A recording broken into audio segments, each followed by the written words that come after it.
Kuya Regan.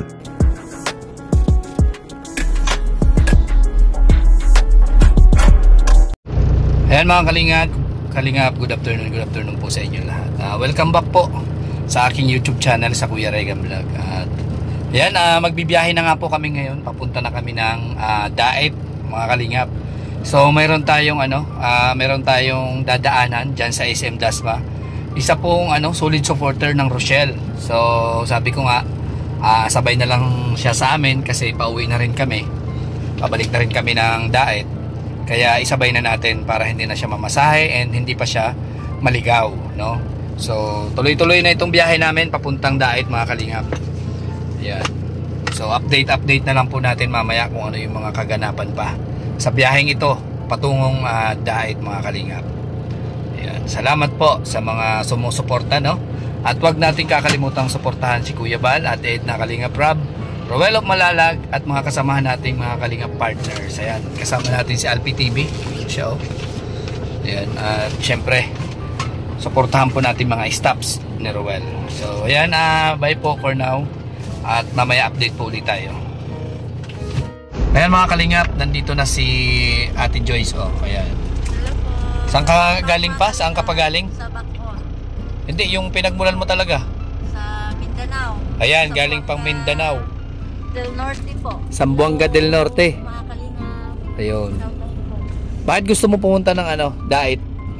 Gusto ko pong makamit si Dodong at saka si Langga Rizal. Ayun.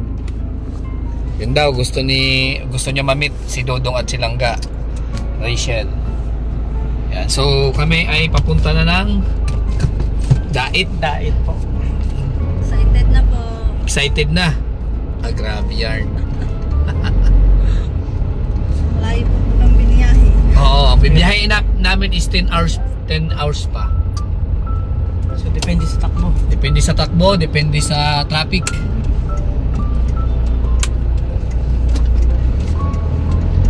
So yun, nasa Cavite pa rin po kami mga kalingap. Ngayon nandito pa rin kami sa Cavite. Sinundo namin si Ate Joyce sa sa SM Dasma. Ayan na, tuloy-tuloy na to yung biyahe. Excited na daw si Ate Joyce. Ayaw na nga daw ayaw niya na hinto diretso daw. Ang grabe yan. Joke lang po mga kalingap. Sila Roy Palalim pa mamaya pa yon, gabi pa daw sila. Ano napipil mo Ate Joyce? Happy. Ha? Masaya. Masaya ka na pupunta ka na ng Daet? Yes po. Excited ka na makita yung dalawa, no? Excited na ako na makita ang aming mga palangka. Grabe, excited na talaga. Ate Yuli, manda ka. O yan si Ate Yoli pala. Mga kasamahan mo, shout out mo. Ate Yuli. Ayan. Sis Bilin, shout out po sa inyo. Dito na po ako kasama si Kuya Regan. Ayun. Kuya Alpi. So, ayan Ate Yoli, Ate Bilin. Sino pa ba ya? Sino pa ba?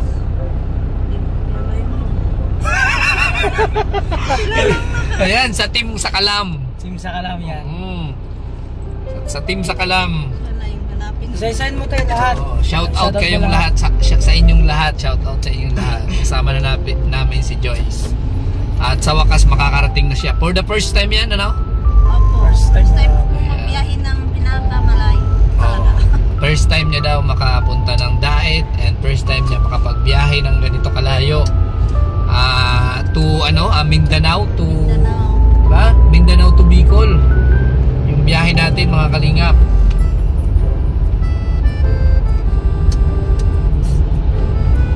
Ay hindi pala niya. Hindi natin. Kami from Cavite lang. Oo. Mindanao to Bicol yung biyahe ni Ate Joyce. Layo. After nun, pupunta ka na ng saan na? Pagbalik mo, Qatar na po. Qatar na daw siya. Sige, sama mo na kami. Pwede na rin. Kailan lang nakilala mo yung yung Ruel of Malalag at Rachel Morales? Nung nagsimula pa lang talaga ang Nung nagsimula pa lang? ni Kalingap Rob sila yun. Pero si Dudong matagal na pa ako nanonood. Yung sa Davao pa po si Dudong. Sa Davao pa si Dudong. Nanonood na po ako. Sa akin mo tinatapat ni siya yung nagsasalita. May naka ano. Hindi, sa kanya mo itapat at siya nagsasalita para ano. Matagal na po ako nakasubaybay talaga kay Dodong. ah, Sa Davao pa siya, unang vlog niya sa Davao. sa Davao pa siya, wala pa siya sa Wala Daig. pa siya sa Daig. Talaga niya lang Sa sinasabing solido. Solido talaga. Kay Kuya Baldin naman, yung sa kay Nanay, ano yun? Nanay... Hindi. Lola Damiana. Oo, si Lola Damiana. Nanonood na kami. Oh, Grabe, tagal na pala, no? tagal ka na palang follower or subscriber ng Lahat ng sa ano, Kalingap. Kalingap. Mula kay Kuya Bal, pinanonood ko na po yan. Hanggang sa makapunta po ako ng ibang bansa, tuloy-tuloy pa rin. Ibig sabihin, wala ka pa sa ibang bansa noon? Wala pa po. Dito pa po ako sa Mindanao noon. First time mo mag-abroad? Ngayon, second time na po ngayon. So second time na. Talagang yun na ang libangan mo, yung Kalingap. Opo. Lalo na po sa ibang bansa. Oras ng pag na-homesick ka, Oo. wala kang libangan. Manood ka na lang ng vlog. Kaysa kung ano-anong gagawin mo, doon ka na lang mag-focus. Tama. Ayun yun, hanggang ngayon, hanggang nabuo na rin yung Rochelle. Yung Rochelle. Tuloy-tuloy na. Hanggang sa madalas mo nang panoorin yung Rochelle. Oo. Doon na lahat. Doon sa Mindanao, napapanood mo pa rin yung Rochelle? Yes po, hanggang sa pag-uwi ko. Grabe. Tuloy-tuloy po yung panonood ko. Hindi po naputol lahat ng episode po. Ng Rochelle. Hanggang ngayon, tuloy pa rin. Grabe, solid Walang talaga. iwanan po. Walang iwanan. Ganun po namin kamahal ang maglangga. Diba? Tapos ngayon, pupuntahan niya pa. Grabe. Hindi pwedeng makabalik ako ng ibang bansa na hindi ko sila makita. Wow. Ito kahit malayo tang pupunta ako, may hilo-hilo na nga ako sa daan, bahala na. Makita ko lang sila in person. Minsan lang po ito mangyari. Tama. Kasi malayo po yung amin Mindanao. Sa Zamboanga City po kami. Tapos ang layo ng Bicol? Bicol, Daig. Daet. Dulo. Tululo. Kaya thank you talaga Kuya Regan sa sa akin, pagsundo. Ay, walang problema yan. Nagkataon Wala naman nang eh. makilala ka namin. Oo. Until now, hindi mo kami iniwan. Ay, oo, walang iwanan, syempre. Nagkataon lang na nandito tayo sa Cavite. O di, syempre, Yun na sabay nga. ka na para hindi ka na maligaw. Nagkaligaw-ligaw pa nga eh. Oo. Diba? Nagkahanapan pa nga sa isip. Kaya nga, nagkahanapan pa sa SM. Diyos ko po. Grabe. Ayun, papasok sila ng expressway. Talagang katutok talaga sa akin yung Kaya nga, salita ka lang dyan. Wala ka po. Ano to? Interview na rin. Oo. Talaga yun. Salita ka lang. Wala, masaya lang talaga ako. Masaya ka lang. Ako ng dahil. Makakapunta ka ng dahil. Silang ka Rachel kasi magkaedad sila ng panganay ko. Ganun ba yun? Ano lang yung ko, January lang yung ko, anak kong babae. Tapos silang ka April. Oh. Kasing edad lang sila. Kaka-18 lang din ang anak ko noong January 29. Kaya parang na, silang ka, parang anak ko na talaga. Parang anak mo na rin. Kaya excited ka talaga makita siya. Kaya lubos-lubusin ko na itong pagkakataon to. Oo. At least kasi dapat 'di ba, pupunta ka nung Nung 14 pa sana, kaso lang may appointment ako, hindi natuloy. Tapos, ayun, nung sabi ng agency na sa Monday pa yung appointment ko uli. Kaya sabi ko, lakarin ko na ito ngayon lakarin mo na. para diretso na.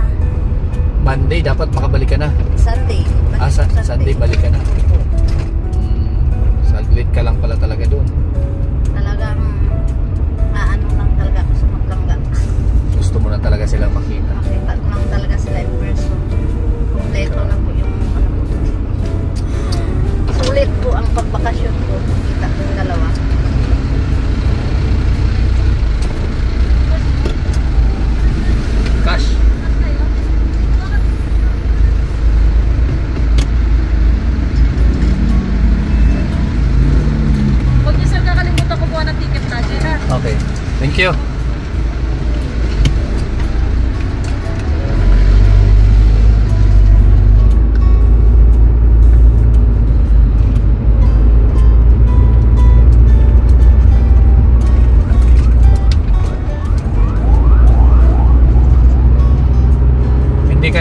basta malayo yung bibiyahin mo?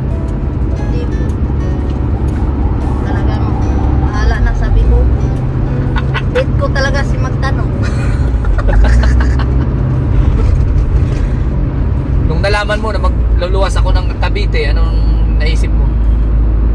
Ayun, sabi ko kay Ate Yuli, kausapin mo si Kuya Regan, nasasabay ako kung pwede. Oo. Kasi sabi ko, pag mag-bus ako papunta doon, parang malayo. Oo. Kasi luluwas pa ako ng Maynila talaga. Tapos papunta ng Daet. Tapos nung sinabi niyang luluwas ka daw, nasa ano pa daw, Cavite. Oo. Sabi ko, tawagan mo para kung pwede sabay na lang ako sa kanila. Tapos, yun, sabi ni Ate Yuli, tinawagan ka daw niya. Pwede naman daw sumabay. Oo naman. Akala ko nga, hindi ako makakasabay ngayon kasi sabi mo may pupunta rin. Oo. Sabi ko, lagot na. Lagot. Talagang mapasuko talaga ako mag-isa nito. May pupunta rin pero may sarili silang service.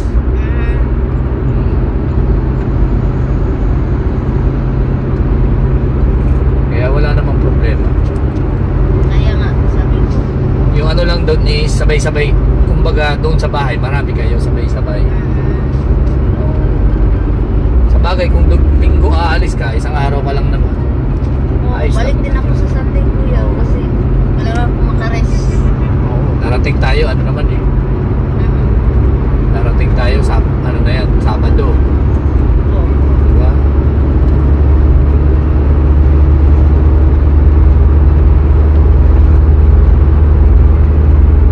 So, okay lang naman.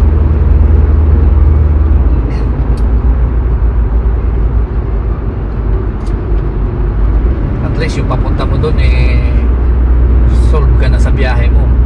Siguradong di ka maliligaw. Pabalik na lang yung poproblemahin mo.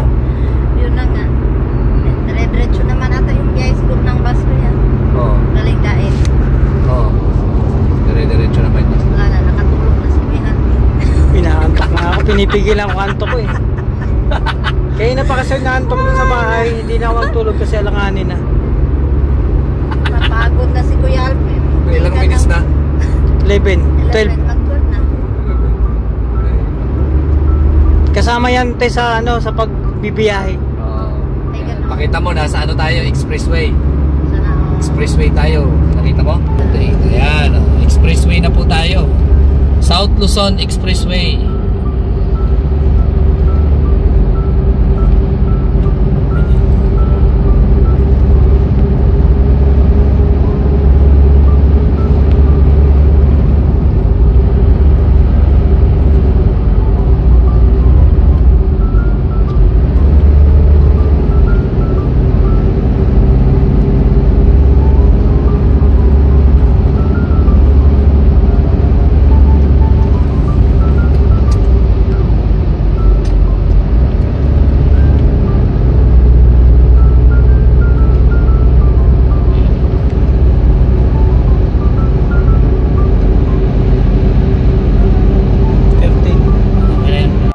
Yan mga kalingap, inabot na kami ng gabi.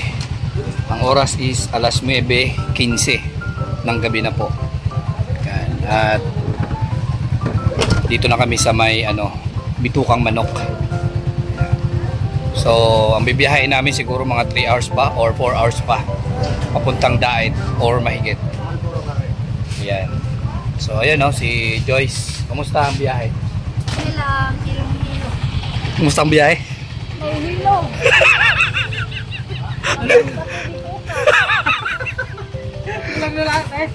Okay lang. Nahilo ka? Okay lang, basta Malayo o hindi? Diyos ko. Ilang oras na kayo tayo nagtatakbo? Di ba umalis tayo alas 3, no? Alas 3, alas 4, alas 5, alas 6, alas 7, alas 8, alas 9. 6 hours na tayong tumatakbo. 6 hours na. So, nahilo ka? hilong. Ayan, kumain kami dito. Ay, siya pala dito kumain kami. Doon lugaw lang. Wala akong magustuhan na ulam eh. Yan si Alfie. Nahilo ka rin? Ah, grabe naman. Kakabilang ng sasakyan, ang dami. Hindi ko na mabilang. Ito nahilo din. Ito nahilo din. Hilo-hilo. Kakabilang ng sasakyan, dami. Bumper to bumper. Ah, grabe. Yung traffic. Pero baliwala, no? Kailangan basta makita at dalawang langga. Makita mo lang yung Dalawang maglangga. makita mo lang yung dalawang maglangga. Di bali, ano? Bahala maikot ang paningin. Ano? Bahala maikot-ikot ang paningin. Hilong. Basta nakapunta lang. Bahala na daw ikot-ikot yung paningin. Basta makapunta lang. Sabi ni Joyce. So, ayan. Excited na siya. 4 to 5 hours pa yung bibiyahe natin. Kaya pa? So, kaya pa. Kayang-kaya. Ayan. Di bali, may baong ka namang supot. 8 by 11. May 8 by 11 ka naman eh. So, ayun nga mga kalingap. Pahinga muna kami kasi kakain lang. And, yun. Wala tayong kasalitan mag-drive. Kaya medyo masakit din sa puwet. Bako-bako pa yung daan, no? Na-experience mo na ba? Yung naramdaman mo yung mga dinadaanan natin? Sobra. Ha? Umaangat ba? Pati ulo. Nakaalog daw pati ulo. Grabe. Pero nakatulog. Nakatulog ka. Sana all. Yan po mga kalingap. Grabe yung experience ngayon na nararanasan ni Joyce. Yan. Papuntang Daet, mga pinagdaanan 11 to 10 hours yung biyahe. Depende sa bilis natin. Syempre maingat naman tayo kaya dahan-dahan lang. At grabe yung mga ukang kalsada. Talagang malalalim kaya sakto lang yung takbuhan natin. So ayan mga kalingap, tuloy na ulit yung biyahe natin at update na naman kami mamaya pagdating doon or kung saan naman yung stopover namin. Ayos lang kahit hilo. Ayos lang daw. So ayan sa mga gusto pumunta dito, magbaon kayo ng 8 by 11.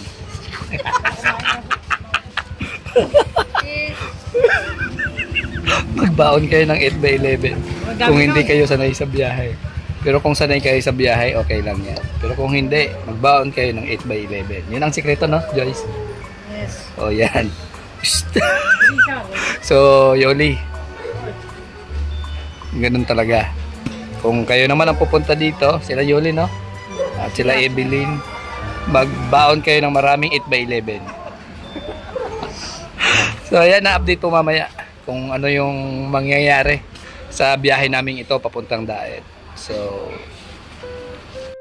ayan, good morning po mga kalingap. So nandito na nga po tayo sa Daet. Ayan, dumating kami ng alas 3 ng madaling araw. Ayan, at ayan, kumustahin natin yung kasama natin papunta dito sa Daet. Ayan, Joyce, kumusta yung biyahe natin? Okay lang naman po. Napagod ka? Pagod pero masaya. Masaya. Ilang oras yung biyahe natin, malayo ba? Malayo? Medyo. Pero okay lang.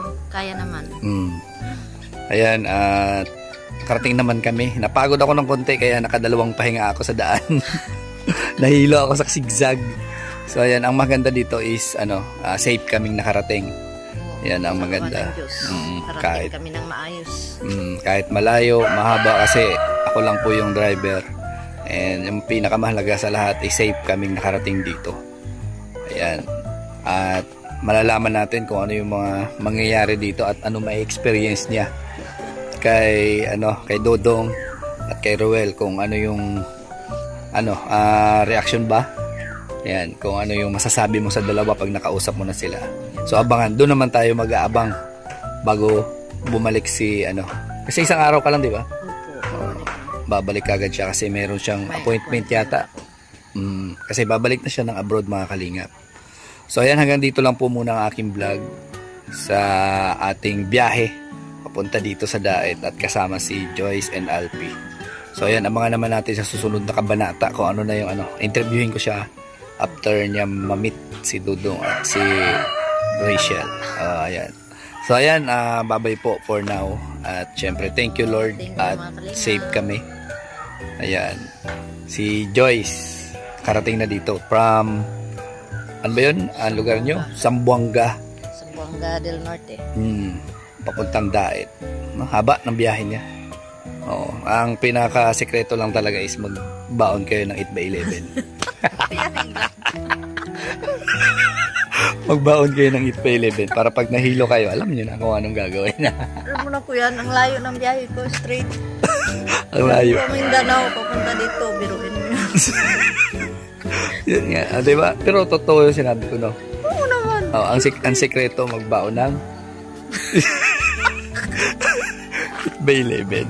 So yan, mabay po, suportahan natin Kuya Bal at Edna Kalingap Rab, Roel of Malalag, Rachel Morales, at sa mga kasamahan natin, hindi ko na isa-isahin at hirap tayo at hilo pa.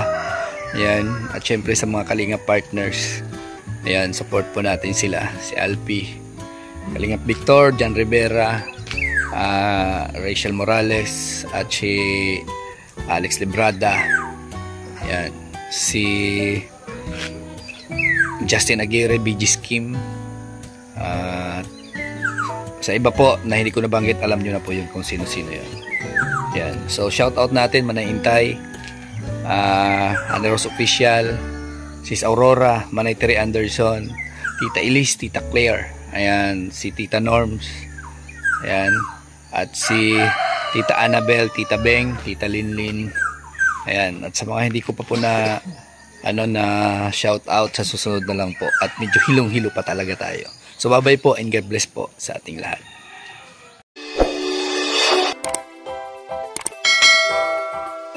Kaibigan at kasama nyo, Kuya Regan Vlog. Matulungin at mabuti sa kapwa, matanda man o mga bata, sa adventure ay isasama ka. Kabutihan lagi ang dala, saan man magpunta, Kuya Regan.